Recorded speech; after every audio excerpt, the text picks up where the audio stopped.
तो एक बार फिर से उत्तर प्रदेश की जो राजनीतिक फिजा है वो गर्म हो चुकी है और हलचल बढ़ गई है, राजनीतिक हलचल बढ़ गई है जब से केंद्रीय मंत्री संजीव बालियान ने बयान दे दिया है कि भाई वो चाहते हैं पश्चिमी उत्तर प्रदेश एक अलग राज्य का दर्जा उसे दे दिया जाए। और ऐसा पहली बार नहीं हुआ, इससे पहले भी हो चुका है। आपको बता दें, इससे पहले भी मांग उठ चुकी है। आपको बता दें 1995 में अंबेडकर ने यूपी को 3 हिस्सों में बांटने की बात कहे थे। 1955 में बांटने की मांग की थी 3 हिस्सों में अंबेडकर जी ने, तो भीमराव अंबेडकर ने भी बात कर चुके हैं। वहीं 2007 में मायावती ने बंटवारे का सवाल उठाया था कि भाई बंटवारा होना चाहिए 2007 में, तो मायावती भी सवाल उठा चुकी हैं 2007 में। आपको बता दें 2009 में केंद्र सरकार को हरित उत्तर प्रदेश के नाम पर ज्ञापन भी मिले हैं। तो 2009 में केंद्र सरकार को हरित उत्तर प्रदेश के नाम पर ज्ञापन दिया गया। 2011 में मायावती ने यूपी को 4 राज्यों में बांटने का प्रस्ताव पारित किया था।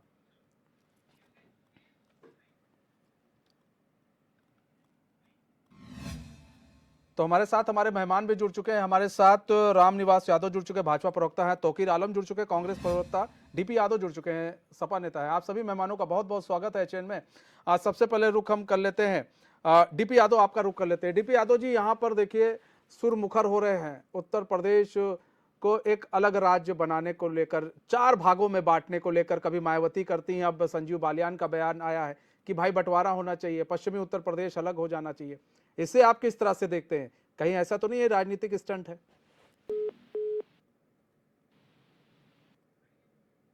ठीक है, लगता है डीपी यादव से हमारा संपर्क, हम दोबारा संपर्क साधेंगे। तौकीर आलम जी, आपको सर आवाज आ रही है हमारी? जी मिल रही है जी, तौकीर आलम जी, यही सवाल आपसे है कि ये क्या एक राजनीति के तहत दिया गया बयान है?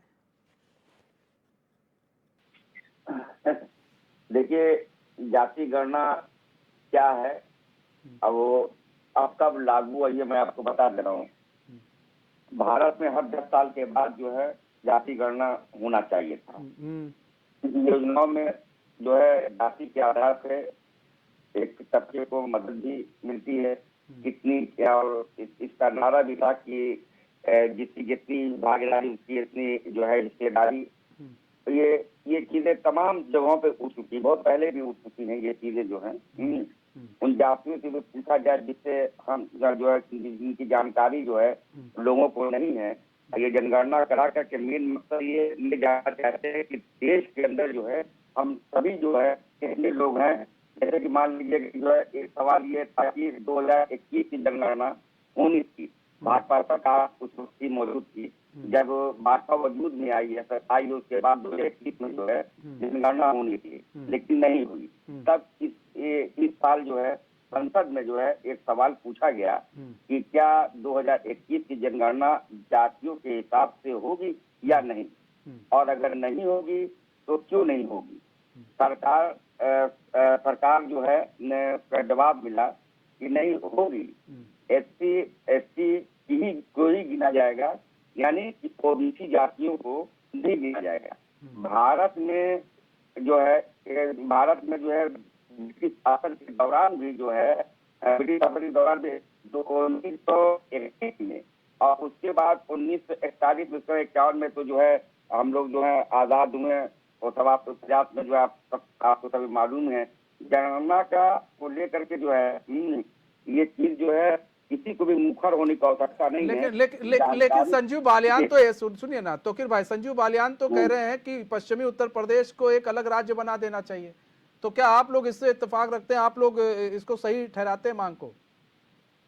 देखिए उनकी मांग, इससे पहले भी तो समाजवादी पार्टी ने भी मांग उठाई, इससे पहले बहुजन समाज पार्टी ने भी मांग उठाई, इससे पहले जो है तमाम ऐसे लोग हैं जो हम आपको अगर कहें, नेहरू जी ने भी मांग उठाई थी, नेहरू जी भी सहमत थे।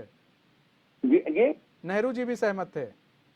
नहीं, ये जो है जानकारी तो होना चाहिए। हाँ। जानकारी तो इसमें होना चाहिए, इससे कोई वो नहीं है। हाँ। इसमें तमाम पार्टियां जो है ये जो जैसे मान लीजिए अटाले जी हैं, वो भी उसके अंदर आ गए। एनडीए के अंदर जो सहयोगी दल हैं जो मुखर होने लगे हैं, बिहार में एनडीए के साथ ही 3 दलों में जो लोग लोजप्पा के दोनों गुट और जो है मांझी जी के जो गुट हैं वो हैं, मतलब हर उसमें जो है। और सबसे ज्यादा मांग जो है जो इसको लेकर के जो होती है वो बिहार और उत्तर प्रदेश से ही होती है।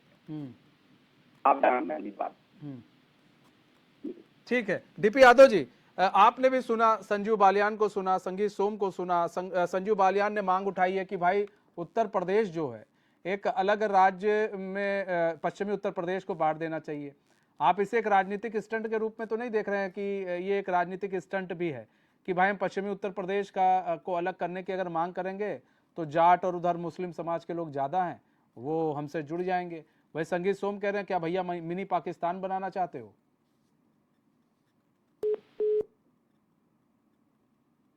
ठीक है, डीपी यादव जी से हमारा एक बार फिर से संपर्क टूट गया। रामनिवास यादव जी, रामनिवास यादव जी, क्या ये एक राजनीति के तहत दिया गया बयान है, सगुफा है जो छोड़ा गया है? मनीष जी, निश्चित रूप से इस प्रकार की आवाजें उठती रहती हैं।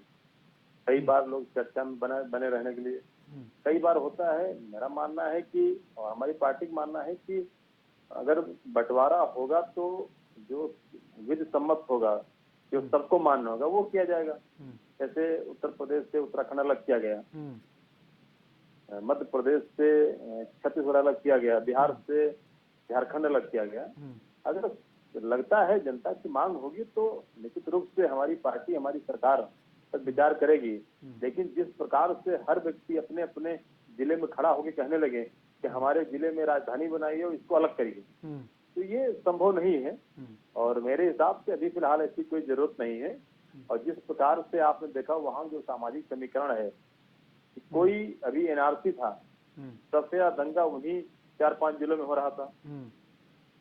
अभी कोई राष्ट्र विरोधी दुनिया के किसी कोने में कोई इस्लाम के बारे में टिप्पणी कर दे तो वही 4-5 जिले जलने लगते हैं। तो फिर दंगे उन्हीं 4-5 जिलों में होते हैं। जो संगीत सोम जी ने कहा कि अगर उसको अलग कर देते हैं तो मिनी पाकिस्तान बन जाएगा। अब ये तो नहीं कह सकता हूँ कि भारत में मिनी पाकिस्तान बन जाएगा, लेकिन संभावना है कि अगर सबकी मांगे इस तरह होने लगेंगी तो निश्चित रूप से राष्ट्र को, प्रदेश को तोड़ने का विषय आ सकता है। और जिस प्रकार से वहाँ के 4-5 जिलों में एक माहौल रहता है एंटी नेशनल का, तो निश्चित रूप से सरकारें सावधानी से काम करती हैं। और फिलहाल अभी जो हमको लगता है कि ऐसी कोई आवश्यकता नहीं है, और न ही किसी मतलब प्रदेश को, अभी उत्तर प्रदेश को किसी भी क्षेत्र में बांटने की आवश्यकता है। अभी माननीय योगी जी के नेतृत्व में उत्तर प्रदेश विकास कर रहा है।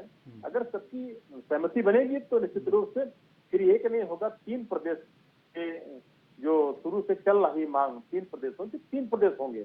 ऐसे इस तरह के हर जिले में खड़े होकर नेता अपनी अपनी मांग करने लगे, ये संभव नहीं, संभव नहीं है। डीपी यादव जी, अब आपको सर आवाज आ रही है हमारी? जी आवाज आ रही है मनीष जी। जी डीपी यादव जी, आपने सुना संजीव बालियान को भी, संगीत सोम को भी सुना, आपको क्या लग रहा है ये जो संजीव बालियान ने बात कही कि पश्चिमी उत्तर प्रदेश को एक अलग राज्य बना देना चाहिए, ये एक शिगुफा के तहत आपको लग रहा है या फिर वास्तव में आप चाहते हैं पश्चिमी उत्तर प्रदेश अलग हो जाए?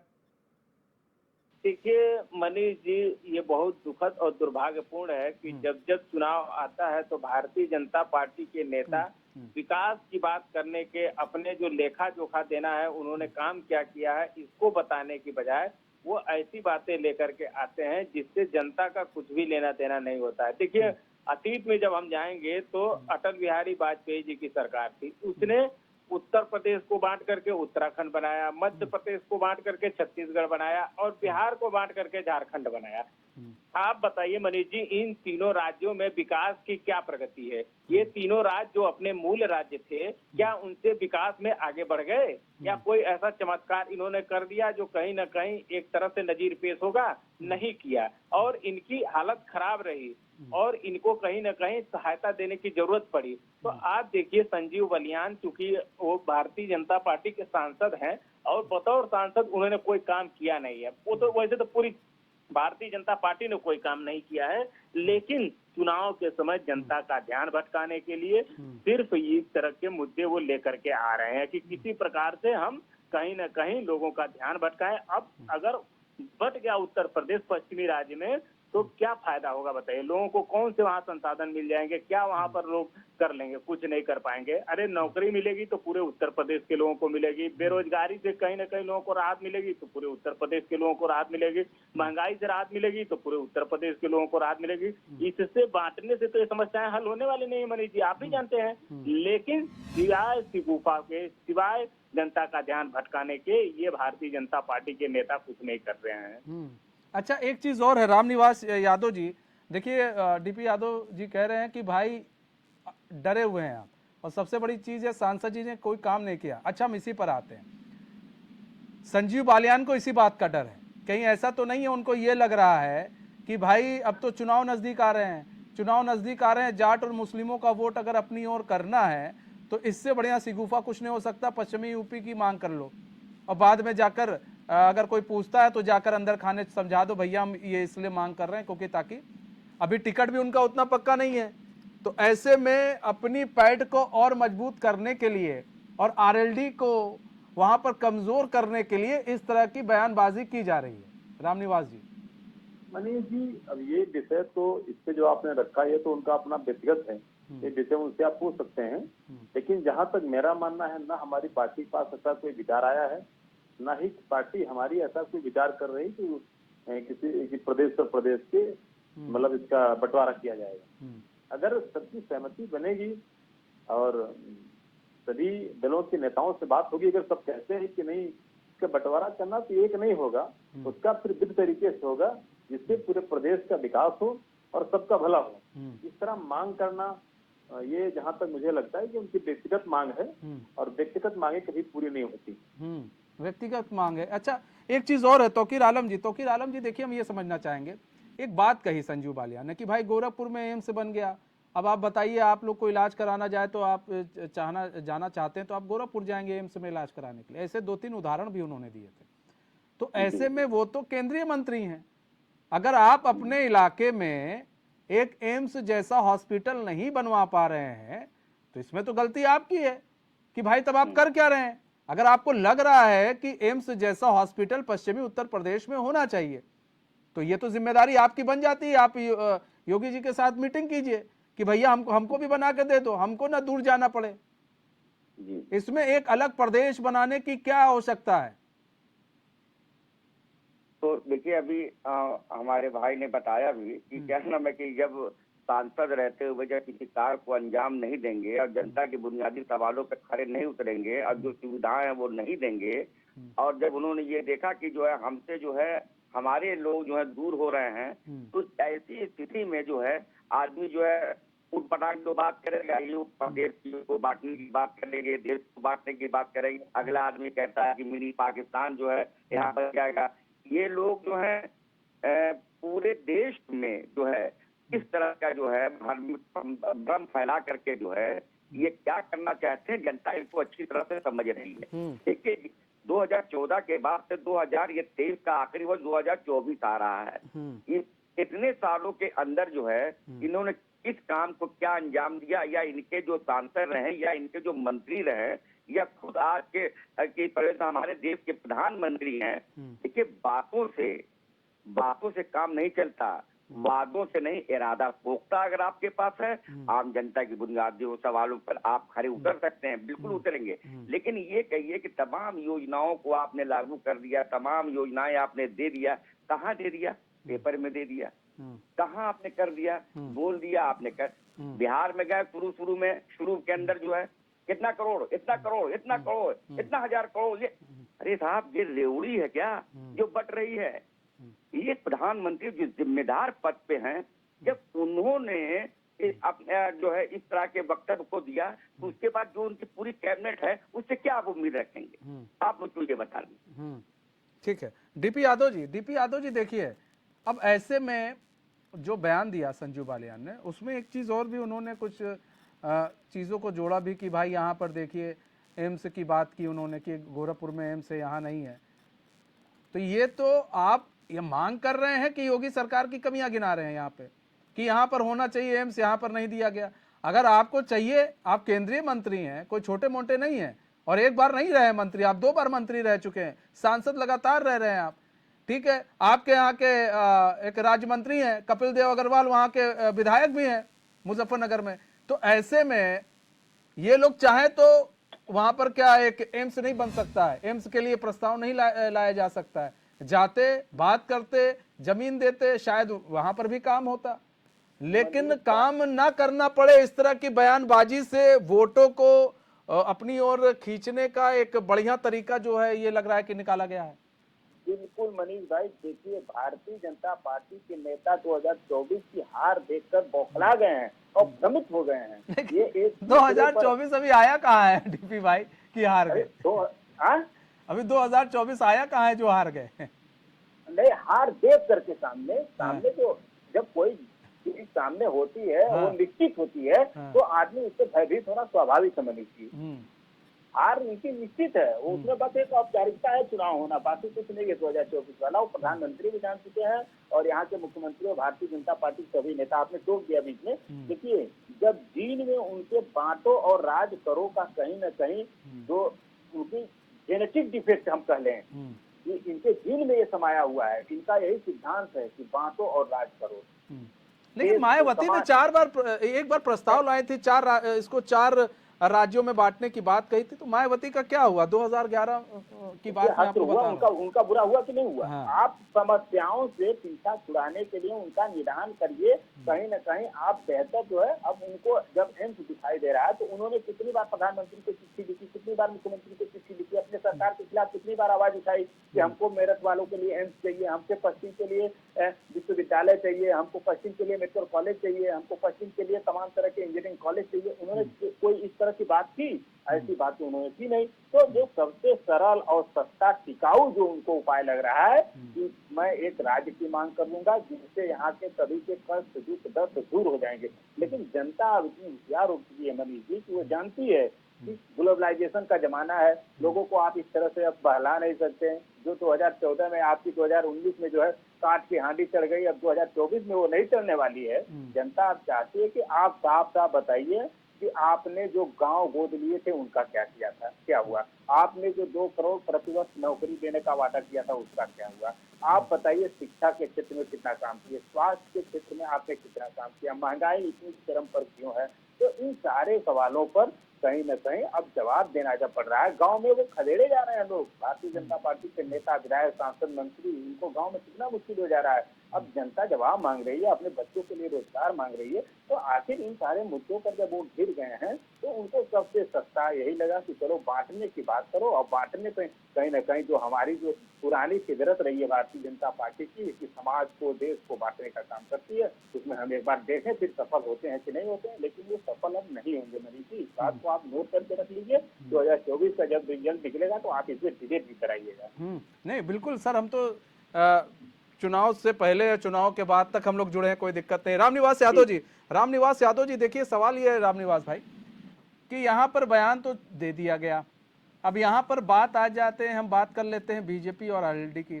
खतौली में आप चुनाव हार गए थे, उपचुनाव हार गए थे, तो क्या इसको देखते हुए, इसको मद्देनजर रखते हुए कि भाई अगर हमें वोट बैंक को अपनी ओर करना है तो कुछ ऐसी बात करनी पड़ेगी जो इनके हित में हो, और अगर हम ये बात करते हैं तो लोगों को लगेगा कि हम एक बड़े नेता के रूप में उभर सकते हैं, और बड़े नेता के रूप में, और इन्हें लगेगा कि भाई हमारी बात करने वाले ही हैं, क्योंकि आरएलडी ने भी आज तक इस तरह की बात नहीं की, ना मांग उठाई, ना ही सपा की तरफ से मांग उठाई गई, ना ही कांग्रेस की तरफ से। बहुत पहले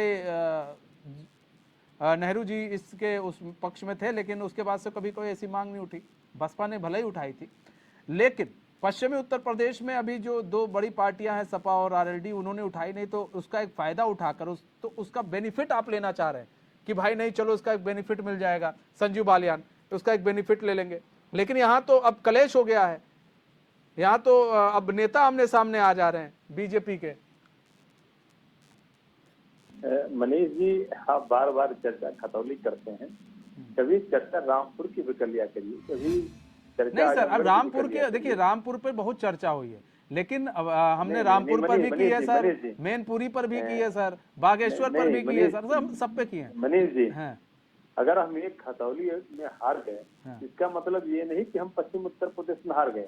सर हमारे वहाँ सबसे ज्यादा विधायक हैं, सबसे ज्यादा सांसद हैं, और निश्चित रूप से हम 2024 में पुनः जीत रहे हैं।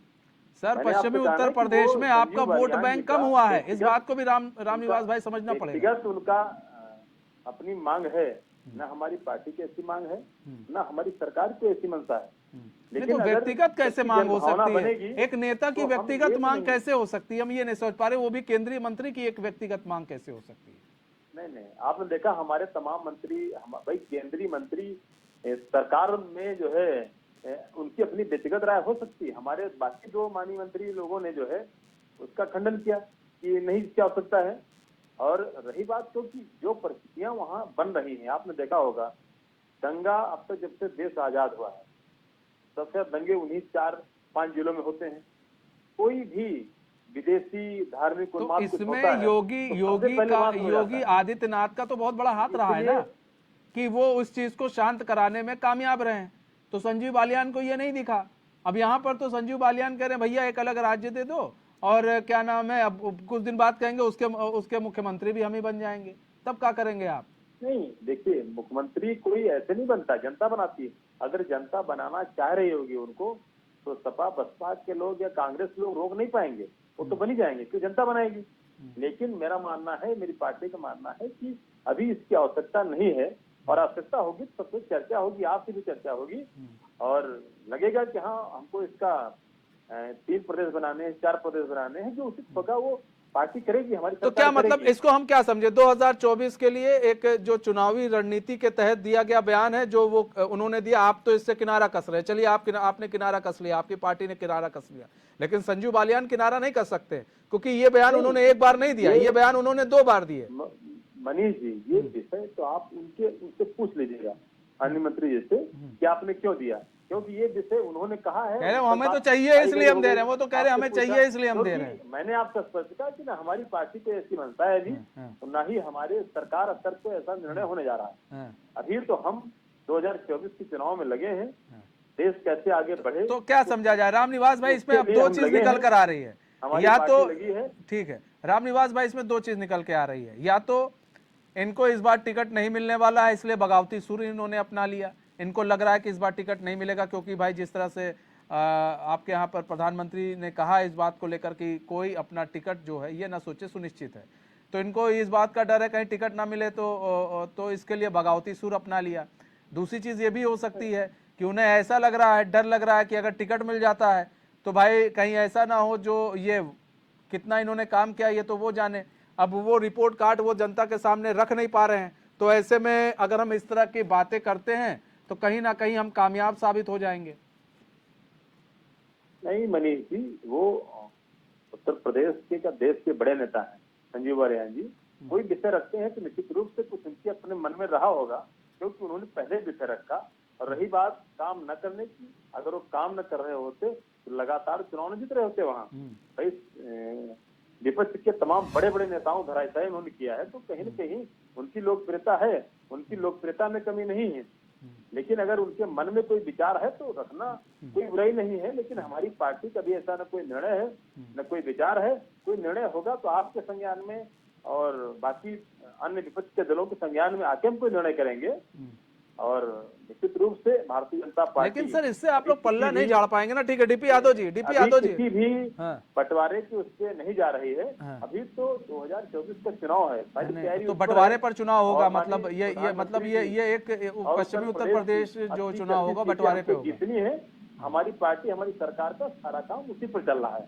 ठीक है, विपक्ष के पास कोई मुद्दा नहीं है, तो छोटे छोटे विषयों तो मुद्दा तो आप ही दे रहे हैं ना। ठीक है डीपी यादव जी, उससे सवाल ये का भला नहीं होने वाला है, क्योंकि 2014 से लगातार हार रहे हैं, आगे भी हारेंगे। ठीक है, अगर हम ठीक है रामनिवास भाई आते हैं, रामनिवास भाई आ रहे, ठीक है, जनता फिर उनको बनाने जा रही है। ठीक है आ रहे रामनिवास भाई। डीपी यादव जी, सवाल ये डीपी भाई कि भले ही देखिए पश्चिमी उत्तर प्रदेश में एक चीज हमने बहुत देखा, विधानसभा चुनाव में भी बहुत देखा, हमने लोकसभा चुनाव में भी देखा था, और ऐसे में देखा बहुत जाता। विधानसभा चुनाव में देखा कितने बीजेपी के नेता भगाए गए, लोगों ने विरोध किया तमाम तरह का। हमने लोकसभा चुनाव में भी देखा था किस तरह से संजीव बालियान का भी लोगों ने विरोध किया था, तमाम तरह की बातें निकल कर आ रही थी।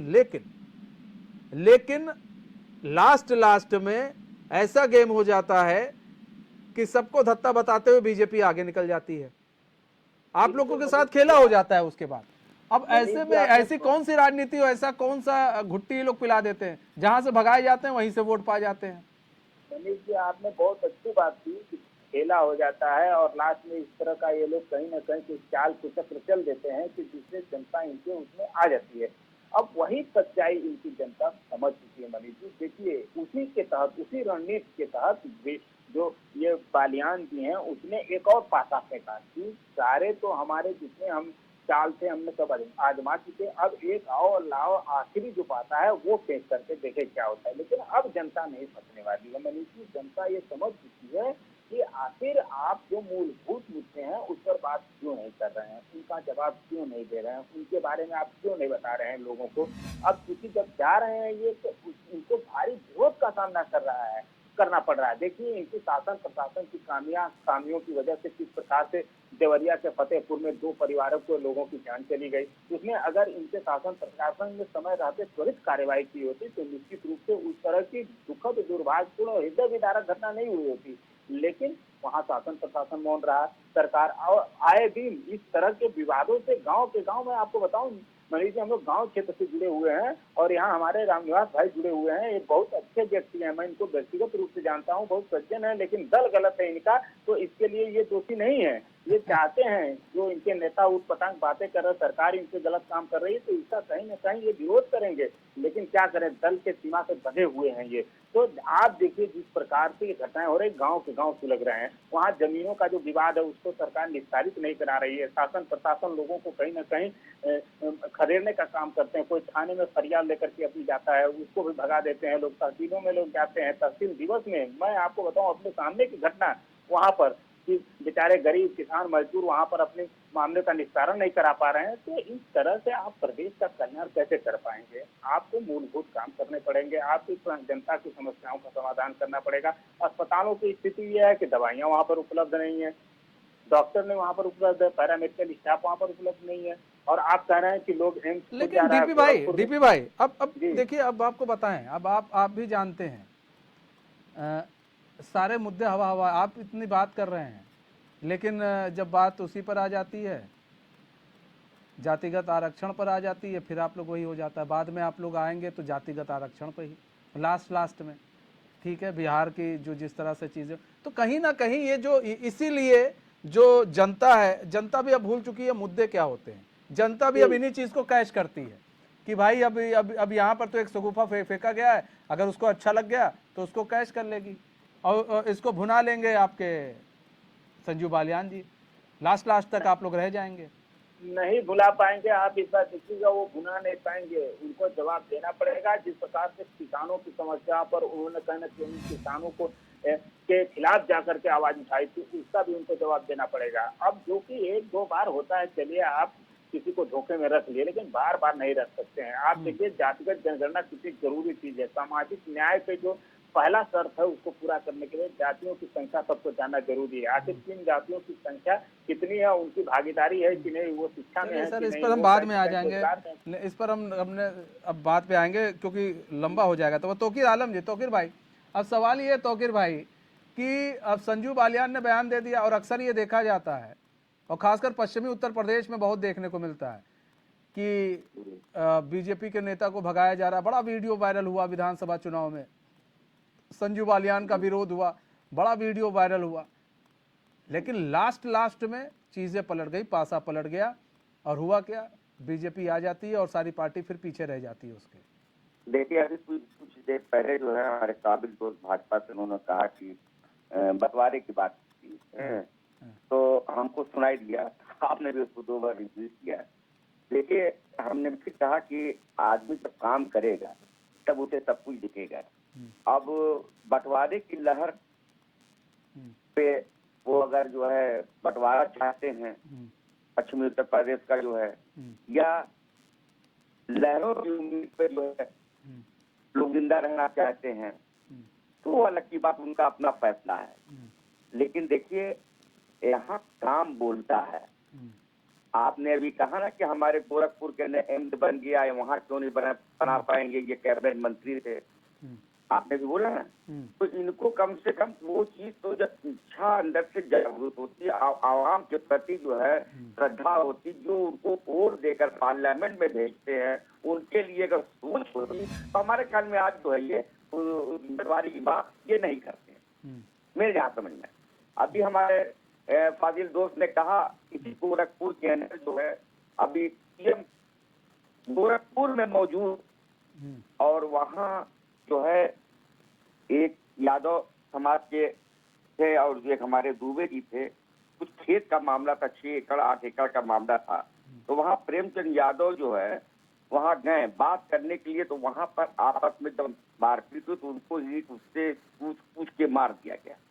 कुछ ही देर के बाद, आधे घंटे 1 घंटे के बाद जो है इतना बड़ा नरसंहार हुआ कि वहां आकर के दुबे जी को पत्नी, पति और 2 बिटिया समेत जो है एक और भी बेटा जो इस पर मेडिकल कॉलेज के अंदर जो है भर्ती है, कल हम उसे देखने भी गए थे, हम देखने गए। इतना बड़ा जो है ये नरसंहार वहां पे हुआ और यहाँ पे लोग बैठे। ये बताइए कि जब ये मुकदमा काफी दिनों से रंजित चल रही थी, 8 साल 9 साल से, तो क्या वहाँ के स्थानीय जो है प्रशासन के लोग जो हैं खामोश क्यों थे? आप बताइए, इतनी बड़ी घटना हुई, वहाँ चुप क्यों थे लोग? इसको अगर जो है पहले संज्ञान में लिए होते तो शायद आज 2 घर बर्बाद नहीं होता। हम लोग कल गए थे, देखा जो स्थिति है, देखा मासूम बच्चे क्या जाने, अपराध चरम सीमा पर है, लेकिन अपराध चरम सीमा पे है। और ये जो है हिंदू मुसलमान जाति पाति की बात, ये 2014 के बाद सबसे ज्यादा भारतीय जनता पार्टी के अंदर जो है ये लिया गया। नहीं, ये तो आप लोग की तरफ से भी दिया जा रहा है बयान ना, ऐसा नहीं है कि इनकी तरफ से तो बड़ा नपातुला बयान दिया जा रहा है भाजपा की तरफ से, क्योंकि सत्ता में है और आप लोग घेर रहे हैं, आप लोगों ने 2014 से घेर रखा है इनको, तो भाई की अब हिंदू मुस्लिम होगा, हिंदू मुस्लिम होगा, और सबसे ज्यादा तो ये बात आप ही लोग कह रहे हैं और कोई थोड़ी ना कह रहा है। आप उठाइए, अगर आप बुक उठाएंगे, किताब उठाएंगे और आप लोग जब देखेंगे, कभी हम आज की बात नहीं कर रहे, कभी आप देखेंगे ना तौकीर भाई, तो सबसे ज्यादा आप ही की पार्टी के नेता लोग ये बात कह रहे हैं कि हिंदू मुसलमान, हिंदू मुसलमान, हिंदू मुसलमान, हिंदू मुसलमान, और इन पार्टियों ने तो कम किया है। अच्छा चलिए आप इसको छोड़ दीजिए, चलिए आप एक बात ये बताइए, हाँ नए संसद का उद्घाटन के पहले जब उसकी नींव रखी गई, उसमें महामहिम हमारे उन्हें क्यों नहीं बुलाया गया? इस पर सर बहुत बहस हुई है, हम बता रहे हैं ना, हम इस पर भी आपसे बात आपको बताएंगे सर। प्रोग्राम हुआ, ठीक है, उसके अंदर उस पर अलग से सर, लेकिन यहाँ पर ना डीपी भाई नहीं, एक मिनट, तौकीर भाई तो सुनिए ना, तौकीर भाई आप ये सब बातें रखकर, तौकीर भाई आप ये सब बातें रखकर आप लोग उत्तर प्रदेश के अपने अंदर जो है वोट बैंक को नहीं मजबूत कर पाएंगे, इस बात को समझिए। मुद्दा आप लोग पकड़ नहीं पा रहे हैं। हम जब आपके उसके ऊपर जब आप खड़े होंगे, आपके लिए हम काम करें, क्यों नहीं मजबूत होंगे? हम आपके लिए काम करेंगे, आप जहाँ बुनियादी सवालों पर हम बोलेंगे, हम खड़े हुए, हम क्यों नहीं मजबूत होंगे? काम बोलता है सरकार, जुमलेबाजी नहीं बोलती है। डीपी यादव जी एक चीज और देखी गई है, मैंने खुद अपने पर्सनली मैं अपनी बात बता रहा हूँ, मैंने देखा एक चीज कि संजीव बालियान जो है अपने क्षेत्र में आते जाते रहते हैं, वो अक्सर दिखते रहते हैं अपने क्षेत्र में, और ये चीज़ भी मैंने देखी, बड़ी नोटिस की है। अब यहाँ काम की तो मैं बात अभी नहीं करूँगा कि उन्होंने क्या काम किया क्या नहीं किया, लेकिन वो क्षेत्र में जब मौजूद रहते हैं तो कुछ लोगों से मिलते भी रहते हैं, जैसे गांव चले गए किसी और मिलते रहते हैं, और तमाम तरह की चीज़ें वो करते भी रहते हैं। तो ऐसे में जब नेता अगर फील्ड पे है और लोगों से मिल रहा है, अगर वो 4 गलती भी करता है तो लोग कहते हैं नहीं जी हमारे पास तो बैठा है ना, कम से कम हमारे बीच में तो आ रहा है, सांसद जी के साथ हम फोटो तो खिंचा ले रहे हैं, सांसद जी हमसे मिल तो रहे हैं। अगर हम किसी और को बनाते हैं तो पता नहीं मिले ना मिले। और ऐसा संजीव बालियान के बराबर का कोई चेहरा आप लोग को पश्चिमी उत्तर प्रदेश के अंदर, खासकर मुजफ्फरनगर के अंदर आप लोग को दिख भी नहीं रहा, ना मिल रहा है। ये भी एक सबसे बड़ी कमजोरी हो रही है आरएलडी और सपा के लिए। मनीष जी, संजीव बालियान कोई अजर अमर चेहरे नहीं है, उनका चेहरा कोई भारतीय जनता पार्टी भी, अब ये सच्चाई है कि जो इंटरनल खबरें आ रही हैं कि टिकट कटने वाले में उनका नाम शामिल है, और भारतीय न तो टिकट काट करके भारतीय जनता पार्टी का कल्याण हो सकता है, न संजीव बालियान का कुछ बुरा हो सकता है, क्योंकि सुनिश्चित तो भारतीय जनता पार्टी की हार है ना। भारतीय जनता पार्टी को हर मोर्चे पर जवाब देना पड़ रहा है ना। क्योंकि संजीव बालियान ने अपने शीर्ष नेतृत्व की तरफ ध्यान आकर्षित किया है कि ये मुद्दा हम उछाल करके हो सकता है चुनाव जीत सकते हैं, लेकिन सच्चाई इससे परे है मनीष जी, हमको समझनी पड़ेगी। भारतीय जनता पार्टी आखिर लोगों के लिए क्या काम की है भारतीय जनता पार्टी की, जिसके आधार पर वो चुनाव में जाएगी? बेतहाशा बेरोजगारी, भूख का मंजर, महंगाई का दृश्य, इन्हीं सब बल पर चुनाव में आप जाएंगे। अब जनता इन्हीं मुद्दों पर चुनाव लड़ना चाहती है और इन्हीं मुद्दों पर चुनाव लड़ा जाएगा आने वाले जितने भी चुनाव होंगे। नफरत, झूठ, नकारात्मक, छल छल, इस सब राजनीति का समय चला गया है मनीष जी। अब इसमें कोई स्थान नहीं है जनता के बीच में इन सब मुद्दों का। ये केवल तात्कालिक मुद्दे थे, कुछ क्षण के लिए प्रधानमंत्री जी ने लोगों को बरगला दिया, प्रधानमंत्री जी के ऊपर लोग विश्वास कर लिए थे, चलिए ठीक है, देश में एक नया परिवर्तन। लेकिन डीपी भाई ये जो संजीव बालियान ने बयान दिया है, संजीव बालियान 2024 के लोकसभा चुनाव तक उस बयान पर कायम भी रहेंगे, मैं आपको ये भी बता दूं। वो कायम रहेंगे और इसी बयान के बदौलत वो वोट भी मांगेंगे। बिल्कुल, ये अच्छी बात है मनीष जी। मैं तो चाहता हूँ ऐसे बयान देते रहे वो, भारतीय जनता पार्टी उनको इस तरह से बयान दिलवाए। लेकिन डीपी भाई यहाँ तो खेल हो जाएगा ना, तब तो क्यों फिर लोग आरएलडी से पूछेंगे आप ये नहीं चाहते पश्चिमी उत्तर प्रदेश अलग हो जाए, तो क्या कहेंगे? नहीं है, यही तो मेन बात है। जयंत चौधरी जी क्या कहेंगे? लोग देख रहे हैं ना मनीष जी, लोग देख रहे हैं कि अलग हुए राज्यों का क्या हश्र है। आखिर आप बेरोजगारी दूर कर सकते हैं तो उत्तर प्रदेश संयुक्त है, उसमें क्यों नहीं कर रहे हैं? आखिर आप महंगाई दूर कर सकते हैं, अलग से तो पैकेज आएगा नहीं किसी के लिए, अलग से व्यवस्था तो होगी नहीं कोई वहां के लिए। जब आप संयुक्त रूप से हैं, आप देखिए जिस प्रकार से G20 का सम्मेलन हुआ मनीष जी, वहां पर प्रधानमंत्री जी ने 900 करोड़ का बजट 4000 करोड़ पहुंचा दिया, और जितने सदस्य देश हैं उनमें सबसे ज्यादा बेरोजगारी भारतवर्ष में ही है G20 के। तो अब इन सब मुद्दों पर जवाब देना पड़ेगा प्रधानमंत्री जी को। प्रधानमंत्री जी अब जान रहे हैं कि मैं अब उनकी बात को कोई नोटिस लेता ही नहीं प्रधानमंत्री जी को, एक सीखों पर छोड़ते हैं, लेकिन कहीं कोई समझ नहीं रहा है। अब वो ये नहीं सोच रहे हैं कि अब देश सच्चाई से हमको कहीं ना कहीं जवाब देना पड़ेगा, वो सोच रहे हैं कोई सिग्निफा छेड़ दें, किसी तरह से लोगों का ध्यान आकर्षित इधर से उधर कर दें और हम चुनाव जीत लें। तो वो जब 2014 था, 2019 का पार हो गई, 2 बार आप बहुत राज कर लिए, अब देश को सुकून से रहने दीजिए, लोग आपस में मिलजुल करके रहना चाहते हैं। लेकिन भाई यही तो बात हो जाएगा डीपी भाई। ठीक है, रामनिवास यादव जी, अब देखिए रामनिवास यादव जी यहाँ पर देखिए, अभी डीपी भाई कह रहे हैं कि ऐसे सूत्रों के हवाले से उनके पास खबर आ रहे हैं कि इनकी टिकट कट सकता है संजीव बालियान का। फिलहाल अभी किसी का टिकट पक्का भी नहीं है, जब तक उसे टिकट मिल ना जाए। अब ऐसे में रामनिवास यादव जी, अब यहाँ पर तो ये भी खेला है कि भाई अगर संजीव बालियान जो है अब इस बात पर अड़े रहेंगे और इसी को लेकर वो चुनाव में जाएंगे भी। बीजेपी ने क्या इनसे कहा है कि ठीक है, तुम ऐसा है, तुम ये बात कहकर चलते रहो और बाकी हम तुम्हारे साथ हैं, ठीक है, होना कुछ नहीं है, तुम इस बात को कहकर चलते रहो और वहां पर आरएलडी की जो नींव है उसको तुम इसी तरह से कमजोर करते रहो।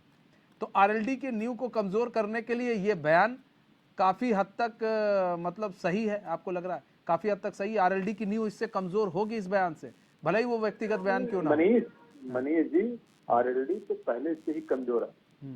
वो तो समाजवादी पार्टी की मतलब समझिए कि उससे बैसाखी पर टिकी है, तो उसका ना कोई विधायक ना कोई सांसद है, वो तो समाजवादी पार्टी के साथ। लेकिन फिर हम कहेंगे खतौली की बात, तो फिर आप कहेंगे खतौली की बात क्यों कर रहे हो? अकेले दम पर उसने खतौली का चुनाव जीता है। नहीं, समाजवादी पार्टी के सारे दल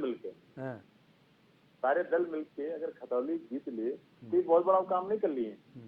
हम जो है लोकसभा चुनाव में, विधानसभा चुनाव में लगातार इन दलों को हरा रहे हैं। आज आपने देखा होगा कि पूरे देश में एक माहौल बनाने का काम कर रहे हैं, गठबंधन, तमाम तरह के नाम नए लेके आ रहे हैं। लेकिन देश जनता, प्रदेश जनता जानती है कि गठबंधन नहीं, ठगबंधन है। ये खाली एक दूसरे के बचाव के लिए, एक दूसरे के हितों के लिए आए हैं। इनको न प्रदेश से मतलब है न देश से मतलब है। ये सिर्फ उत्तर प्रदेश और देश को लूटने के लिए गठबंधन बनाए हैं। इसीलिए कहीं इनको समर्थन नहीं मिल रहा है। और आने वाले चुनाव में भारतीय जनता पार्टी एनडीए गठबंधन की पूर्ण बहुमत की इस बार हम लोग 400 पार जा रहे हैं, उससे नीचे नहीं आएंगे, क्योंकि इनके आचरण के बारे में पूरा देश जानता है। और अभी समाजवादी पार्टी के मित्र कह रहे थे कि 2 बार हो गया और अब जो तीसरी बार नहीं होंगे। भाई आप भी तो जो लगातार, भाई अगर नेताजी थे उस समय से एक बार सत्ता में आ गए, अब नेताजी की कमाई को धीरे धीरे आप कब तक बचा कर रखोगे जेब में, खत्म होगी, तो खुद तो कुछ कमाई कर नहीं रहे हैं। यही कारण है कि समाजवादी पार्टी आने वाले चुनाव बाद समाप्तवादी पार्टी हो जाएगी और जो छोटे छोटे दल हैं ये सब कई टुकड़ों में बढ़ जाएंगे, इनके सब नेता इधर चले जाएंगे। उत्तर प्रदेश और देश में भारतीय जनता पार्टी मजबूती से आ रही है और माननीय प्रधानमंत्री मोदी जी तीसरी बार देश के प्रधानमंत्री बनने जा रहे हैं, कोई माई फिलहाल रोक नहीं सकता। नहीं तो ये जो छोड़ा गया है संजीव बालियान के द्वारा, एक हवा सी छोड़ी गई है कि भैया अब इसी हवा के सहारे अपनी नैया पार लगाएंगे। विचार है नहीं व्यक्तिगत तो अरे सुनिए ना राम निवास भाई, ये व्यक्तिगत विचार हो जाता, लेकिन अगर वो 4-5 कामों गिना देते और फिर कहते हम ये चाहिए। अब यहाँ पर तो उन्होंने आपके योगी सरकार पर सीधे सीधे सवाल खड़े कर दिए हैं, योगी शासन पर। मनीष जी सवाल नहीं उन्होंने खड़ा किया भाई, आप अब वो एम्स कह रहे हैं, अब एम्स कह रहे हैं, एम्स की बात उन्होंने की कि आप एम्स के लिए वहां जाएंगे और तमाम तरह की बातें उन्होंने की। मनीष जी मेरठ से 100 किलोमीटर दूरी पे दिल्ली है, एम्स है, 100 से अंदर है, तो गोरखपुर आदमी क्यों आएगा, दिल्ली चला जाएगा। तो उनका तो यही कहना है ना, उनका तो यही कहना है कि भाई अगर इलाज कराना हो तो आपको गोरखपुर जाएंगे। नहीं क्यों भाई, हम आपसे कहें कि आपको बीमारी है तो लखनऊ आइए, नेपाल भाग के जाएंगे आप इलाज कराने, यहाँ कुछ नहीं होगा। भाई है क्या ना कि जब आप दिल्ली के नजदीक बैठे हैं तो हर व्यक्ति दिल्ली जाता है, वो वापस लखनऊ या गोरखपुर नहीं आएगा, ये सबको पता है। उनका अपना संगीत सोम ने भी यही चीज कही है कि दिल्ली में मिला दो इसको। नहीं, संगीत सोम जी ने तो इसलिए कहा क्योंकि वहाँ निकम्मी सरकार है दिल्ली में, स्वास्थ्य व्यवस्थाएं ध्वस्त हैं, इसलिए उनका है कि यहाँ बनाइए, उत्तर प्रदेश सरकार की निगरानी में रहेगा, काम ठीक होगा। क्योंकि दिल्ली में जानते वहाँ कुछ होने वाला नहीं, कोरोना आ गया, केजरीवाल जी कमरे में घुस गए, हर बात पे मोदी जी हमको ये दीजिए, मोदी जी हमको ये दीजिए, प्रधानमंत्री जी हमको ये दीजिए, हमारे पास कुछ नहीं। जैसे कोरोना खत्म हुआ वैसे कॉलर उठा के बाहर आ गए कि हमने उत्तर दिल्ली में कोरोना को खत्म किया। तो पूरा देश जानता है उनके बारे में, इसीलिए संजय सोम जी ने कहा कि वहाँ जाने से अच्छा है कि यहाँ किसी जो है सड़क छाप हॉस्पिटल में भर्ती हो जाइए। नहीं तो अब सड़क छाप हॉस्पिटल क्यों, क्वालिटी होनी चाहिए ना, हॉस्पिटल की भी तो क्वालिटी होनी चाहिए। भाई दिल्ली में जब से केजरीवाल हम ये नहीं समझ पा रहे। नहीं ठीक है तो नहीं राम निवास भाई, बात ये है 100 किलोमीटर दूर है, 120 किलोमीटर दूर है, हम वहां नहीं जाएंगे, ठीक है। हम ये हम कह रहे हैं जो सुविधाएं जो व्यवस्थाएं पश्चिमी उत्तर प्रदेश में मिल सकती है और दी जा सकती है, तो उसको लेकर ना सपा ने उतना काम किया, ना आरएलडी ने काम किया, ना आप काम कर रहे हैं कि भाई आप लोग पश्चिमी उत्तर प्रदेश को एक सशक्त प्रदेश बना सकते थे। मनीष जी हाँ। 75 जिलों में 63 जिलों में जो है अस्पताल आप देख रहे हैं, जगह जगह हर जिले में हमारे बन रहे हैं आजकल, 63 जिलों में चालू हो गए हैं। और जो है अभी जो 12-13 जिले बचे हैं उससे काम चल रहा है। हम हर जिले में एक जो है मेडिकल कॉलेज एम्स बना रहे हैं, मेडिकल कॉलेज बना रहे हैं हर जिले में, और हर 3 लोकसभा पे एक हम एम्स बना रहे हैं। आप समझिए कि 70 सालों में जिन लोगों ने 60 सालों में पूरे देश को 3 दिए थे, आज हम 18 एम्स बना चुके हैं। मेडिकल कॉलेज उत्तर प्रदेश में लाइन लग गई। ठीक है डीपी यादव जी, ये अगर नहीं दिखता है तो विपक्ष के लोगों को हमें दिखाने की आवश्यकता नहीं है, जनता देख रही, जनता हमारा समर्थन कर रही है। ठीक है, विपक्ष इसी तरह चिल्लाता रहेगा और पूरी तरह चुनाव हारता रहेगा। ठीक है राम निवास भाई। डीपी यादव जी जिसकी मांग कर रहे हैं और जिसके जो दर्द दिखा संजीव बालियान की आंखों में और उनके बोली में कि भाई ये दर्द है, वो दर्द ही दिखा कि एम्स की उन्होंने बात की है। तो एम्स अगर वो तो एक मंत्री थे, हैं अभी फिलहाल हैं, वो चाहें तो करवा सकते हैं। ये जो दर्द दिखाने की कोशिश की गई है और खासकर पश्चिमी उत्तर प्रदेश की जनता के सामने कि देखिए जी कितना दर्द है, और आप लोग बताइए आप लोग जाएंगे क्या, आप लोग गोरखपुर जाएंगे क्या, आप लोग दिल्ली जाएंगे क्या। मतलब ये बात संजीव बालियान को भी पता है, ये बात डीपी भाई आप लोग को भी पता है, ये बात आरएलडी के भी नेताओं को पता है, लेकिन किया क्या गया। अभी आपसे पूछेंगे, आप कहेंगे गन्ना किसानों को जी हमने भुगतान किया, ये चीज बीजेपी भी कहेगी। जो मूलभूत सुविधाओं की बात हो रही है, जो उठी आज बात की संजू बालियान ने, एक एम्स बनाने में क्या जा रहा था? देखिए मनीष जी, समय रहते इन्होंने कुछ नहीं किया, तो अब ये इमोशनल अत्याचार कर रहे हैं जनता के ऊपर, जो भावनात्मक रूप से लोगों को बहकाने का काम कर रहे हैं। ये घड़ियाली आंसू बहा रहे हैं। ये कुल मिला जुला करके करना इनको कुछ नहीं है, सिर्फ जनता का ध्यान मूलभूत मुद्दों से हटाने के लिए है। एक कहावत कही जाती है कि बाप मरे अनियारे और बेटवा के नाम पावर हाउस। अभी हमारे रामनिवास भाई सारी चीजें गिना रहे थे कि तमाम हॉस्पिटल खुल गए, तमाम तरह के लोगों का इलाज हो रहा है, लेकिन दवाइयां जब है नहीं, स्टाफ उसमें है नहीं, तो आप कहाँ से कैसे इलाज कर लोगे? आधी अधूरी बिल्डिंग खड़ा कर देने से, जिसमें तमाम घोटाले हुए हैं, जिसमें तमाम ठेकेदारों के वारे न्यारे हुए हैं, करोड़ों अरबों रुपए के कहीं न कहीं चपत लगाई गई है सरकार को, तो इससे इलाज नहीं होने वाला है। आप मनीष जी समझिए कि जो बालियान साहब हैं वो सिर्फ और सिर्फ भारतीय जनता पार्टी के शीर्ष नेतृत्व के मिली भगत से इस तरह के मुद्दे अब उठा रहे हैं। आप लेकिन डीपी भाई कहीं डेंट ना लग जाए आप लोग को ये बयान, और कहीं डेंट ना कर जाए। आरएलडी के नेताओं से अगर पूछ लिया गया कि आप क्या चाह रहे हैं, तो फिर कहीं डेंट ना हो जाए पश्चिमी उत्तर प्रदेश के लोग। आरएलडी के नेता और समाजवादी पार्टी के नेता बस ये चाहते हैं कि प्रदेश को आप चाहे बांटिए या न बांटिए, जनता के जो मूलभूत मुद्दे हैं उसको कहीं न कहीं आप दूर करिए। जो उनकी समस्याएं हैं, स्वास्थ्य की, शिक्षा की, बेरोजगारी की, कानून व्यवस्था की। अब देखिए हमारे यहाँ जो आदरणीय शिवपाल सिंह यादव जी राजस्व मंत्री थे, उन्होंने राजस्व संहिता बनाई थी। जो ये जितने जमीन के विवाद चल रहे हैं मनीष जी, आपको बताऊं हकीकत में अगर भारतीय जनता पार्टी उस संहिता को लागू कर देती तो बहुत से 99% या 100% मैं कह रहा हूँ कि कहीं न कहीं विवाद निपट जाते। लेकिन ये चाहते हैं कि वो विवाद रहे और जिससे इनके जो थाने हैं, तहसील है, दलाली कहते हैं इनके नेताओं के, वो चलते रहे। तो अब समस्या ये है कि भारतीय जनता पार्टी अपनी सच्चाई समझ चुकी है, जनता उनकी सच्चाई समझ चुकी है। अब जनता के पास वो जाना नहीं चाहते थे। गोद लिया था गाँव एक सांसद ने, अब पता नहीं उनके 9 साल हो गए, गोद जो गांव थे वो खड़ा होना चलना सीखे भी हैं कि केवल गोद ही में है। अभी तो भारतीय जनता पार्टी के नेता बता सकते हैं, लेकिन जनता जो है सच्चाई वो समझ चुकी है। अब इनके तोकीर आलम जी इंडी गठबंधन है भैया आप लोग का, आप सपा के साथ है, आरएलडी भी उसी में है, तो ऐसे में आपको नहीं लग रहा है कि ये बयान कहीं ना कहीं आप लोग के लिए एक बड़ी मुसीबत खड़ा कर देगा पश्चिमी उत्तर प्रदेश के अंदर? क्योंकि जब वहीं की जनता आपसे कहेगी ये तो संजीव बालियान तो भाई हमें एक अलग राज्य दे देंगे, हमारे लिए तो और बल्ले बल्ले हो जाएगी, अगर ये नेता हमारे लिए बात कर रहा है, आप लोगों ने आज तक बात नहीं की तो आप लोग क्या कहेंगे?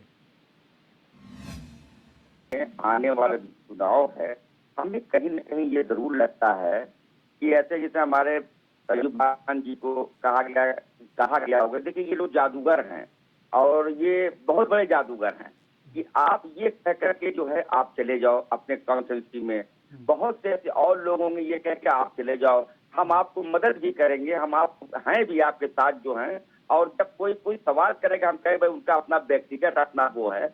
ऐसे करके भी जो है तमाम जो है राज्यों में तमाम जगहों पे ऐसे लोगों को भी लगाया जा रहा है। इस तरह से भी चुनाव जो है लड़ाने के कवायद जो है वो शुरू है।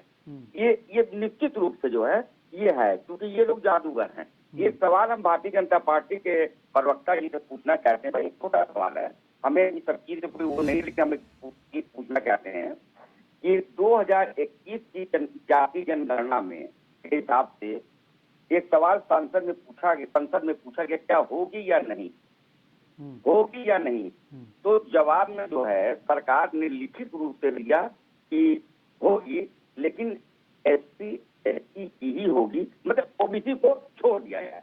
तो ये किस तरह का जवाब जो है क्यों दिया गया, उस पर आप क्या कहेंगे? ये हम आपसे पूछना चाहते हैं भारतीय जनता पार्टी के प्रवक्ता जी। रामनिवास यादव जी जल्दी से सर 10 सेकंड में छोटा सा सवाल है, बता जल्दी से। मनीष जी जब सत्ता में रहते हैं उसी एससी ओबीसी और उत्पीड़न करते हैं, उनकी भलाई कोई बात नहीं करते। आज जब देश के माननीय प्रधानमंत्री भी पिछड़े समाज से हैं, वो भी सबसे अब पिछड़े समाज से, अगर उन्होंने देश के हर व्यक्ति को जो गरीब है उसको गरीब माना है और गरीब मान के उसको ऊपर बढ़ाने काम कर रहे हैं, तो आज इनको तकलीफ हो रही है। ये मित्र हैं और ये अपने एनडी गठबंधन के साथ हैं और ये गठबंधन कई सालों तक सत्ता में रहा, कभी कुछ नहीं किया। आज जब देश आगे बढ़ रहा है, माननीय प्रधानमंत्री जी के नेतृत्व में देश विकास कर रहा है, तो जात के नाम पे, धर्म के नाम पे नया कुल मिलाकर जात, धर्म, बंटवारा, इसी को लेकर ही राजनीति चरम पर है। उसी को लेकर जो है चुनाव 2024 की जो रूपरेखा है वो भी तैयार की जा रही है। बहुत बहुत धन्यवाद आप सभी मेहमानों का हमारे साथ जुड़ने के लिए और अपना बहुमूल्य समय हमें देने के लिए। तो जात, धर्म, जाति, बंटवारा, इसी को लेकर देखिए 2024 की जो पूरी रूपरेखा उसको तैयार करने की कवायद की जा रही है और लिख भी दी गई है। इसी पर चुनाव होना है, जनता को इसी पर वोट करने होंगे, क्योंकि आपको भी मालूम है कोई भी मुद्दा, बेरोजगारी, भ्रष्टाचार, स्वास्थ्य, इस तरह की बातें सिर्फ टीवी डिबेट में उठ रही है, जमीन पर कोई भी उठाता नहीं दिख रहा। सब जाति धर्म को लेकर बात कर रहे हैं, बंटवारे को लेकर बात कर रहे हैं। बहरहाल हमारे इस खास पेशकश में बस इतना ही। मुझे दीजिए इजाजत और खबरों के साथ बने रहने के लिए देखते रहिए एचएन न्यूज़। नमस्कार।